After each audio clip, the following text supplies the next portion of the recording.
We are back from our summer sabbatical, so let's get back into it, guys. I'm kicking it off with forgotten fantasy assets. I'm talking veteran players that have just become so cheap because we've seen their ceiling. Let's start with Jakobi Meyers. To me, he's one of the more interesting players in today's video, coming off the board as wide receiver 62. And honestly, I understand why he's there. He's behind Davante Adams. They have added Brock Bowers. But ultimately, for wide receiver 6 prices, I'm going to find myself adding him to the end of a lot of competing rosters. Over the last 2 years, he's averaged 13 points per game. Back-to-back seasons.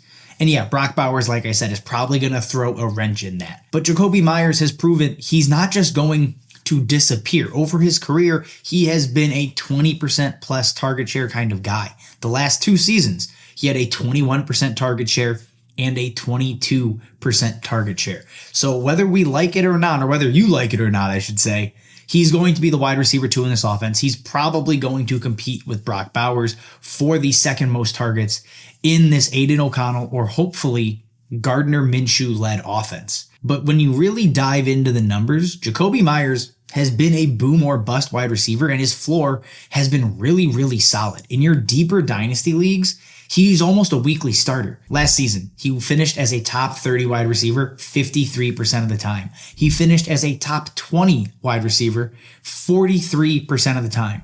And what we really care about, he finished as a top 10 wide receiver 20% of the time. There is plenty of upside in Jakobi Meyers' game, and if anything should happen to Davante Adams, Jakobi Meyers really could push to be a wide receiver 2 in fantasy. You're buying in dirt cheap. There is weekly playable upside here. I'm still in on Jakobi. To number 2, we're just going to get cheaper and cheaper at wide receiver. It's Curtis Samuel off the board as wide receiver 76 right now. His ceiling, I think, has also been really capped just by the quarterbacks he's played with. Look at the guys between the Commanders and the Panthers that he has had to deal with. He's yet to play with a quarterback that any of us would consider good, above average. I think would be a stretch even. Honest to God, average would be a blessing for somebody like Curtis Samuel. And he leaves an offense where he was fighting with a true number 1 in Terry McLaurin. He was fighting for targets with Jahan Dotson, who he actually out-targeted both seasons. And you plug him into an offense in Buffalo that has Josh Allen, that does not have a true 1, that really doesn't have a 2 as far as we're concerned. Who's going to lead this offense in targets? My guess is Dalton Kincaid, and then after that, it's a toss-up. Is it Keon Coleman? Is it Khalil Shakir? Both of them are significantly more expensive. And honestly, I like Curtis Samuel. We've seen him produce top 30 level production, at enough of a clip that I'm going to buy in because he's essentially free at this price, right? Last season, he was top 30, 40% of the time. And then he was top 20, 20% of the time.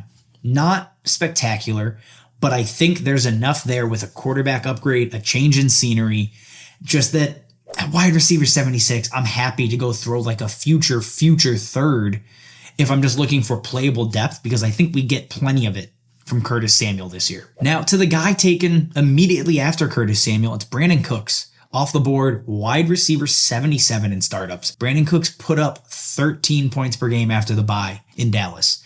And he's coming back to the same offense that is going to have to throw a ton because they really don't have a ton in the backfield, right? They have Zeke, who we'll actually talk on in a moment here, but he's going to be the clear-cut wide receiver 2 in this offense. There is not a single player out there that is going to challenge him for targets as the wide receiver 2. Yes, his wide receiver 1 days are behind him.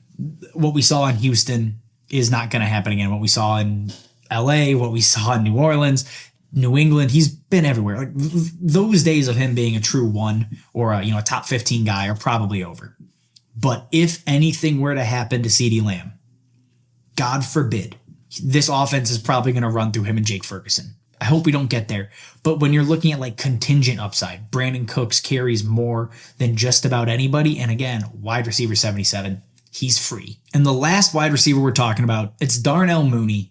And you may just think, Justin, it's because you're a Bears fan. This is your ex-Bears fandom. I don't think it is. And right now, you want to talk about cheap. He's wide receiver 85 in ADP. He might not even get drafted in some startups. Like we are that deep down this list. But he's the wide receiver 2 in Atlanta. And I want to caveat there. I put a giant asterisk there. He's the wide receiver 2, but he's going to be the 4th option. He's obviously behind Drake London. He's going to be behind Kyle Pitts. He's going to be behind Bijan Robinson, most likely. But I do not want to sleep on Darnell Mooney fully, because if Kirk Cousins comes back, this offense is going to have juice. And the last time we saw Darnell Mooney play without a Justin Fields quarterback, with Andy Dalton, he averaged 14.7 points per game. He pulled in a 29.9% target share. Now, yes, that was with an aging, kind of washed up Allen Robinson, a rookie Cole Kmet probably, and not much else there. But he also averaged 74 yards per game. Like, we've seen Darnell Mooney be productive. We've seen him be a good wide receiver. He's only 26 years old. He has Kirk Cousins, the best quarterback he's played with. If I want to take a deep flyer, Darnell Mooney is a guy I think is a little bit more interesting than we're giving him credit for. Now, getting away from the wide receiver position, we do have one running back I want to talk about. He's the most washed up guy I could find that I kind of wanted to talk about, and that is Ezekiel Elliott. And I know I just spent a couple of minutes saying they're not going to get a ton out of the ground game, and I think that's true still. But Zeke is RB 54 off the board, and while Zeke is probably not going to be a 100-yard rusher, he might not run for 100 yards all season. Right now, he's probably the bet to be the lead running back in Dallas. Him and Rico Dowdle are going to split some work, and we talked about Dowdle as a stash months ago, which I still think is a good idea. But Zeke is probably going to get first crack. When he saw over 15 touches or 15 opportunities last season, again, the year we all declared him dust, he averaged 14.4 points per game. That would have been the RB 18 on the season. On top of that, that was in one of the worst offenses I have ever seen. That New England offense was atrocious. You put him in Dallas now, he has a chance to score double-digit touchdowns just by falling forward. There's enough to care about with Zeke that if you are desperate for running back depth as a contender, Zeke is like the perfect player because everybody just wants him off their roster most likely, and you can scoop him up, and you're going to get a couple startable weeks out of a guy that was almost forgotten by the actual NFL. And to close us out, I want to throw in one quarterback. It is Russell Wilson. He's the QB 33, a starting quarterback in the NFL that is currently not being drafted as a starter in fantasy. And I think he's going to be the starter for most of this season. Again, the Steelers are incentivized to not start Justin Fields this year. They're both free agents. They don't really get anything out of showcasing Justin Fields. And again, I think Russell Wilson gives you a better chance to win football games. In 2023, he averaged 20 points per game. 2022, he averaged 16.5 points per game. Not ideal. 2021, 20.5 points per game. Again, even last season, when we just kind of all decided we're done with Russ, the show's over. He finished as a QB2, so top 24, 100% of the time. Every single week. He was top 15, 60% of the time.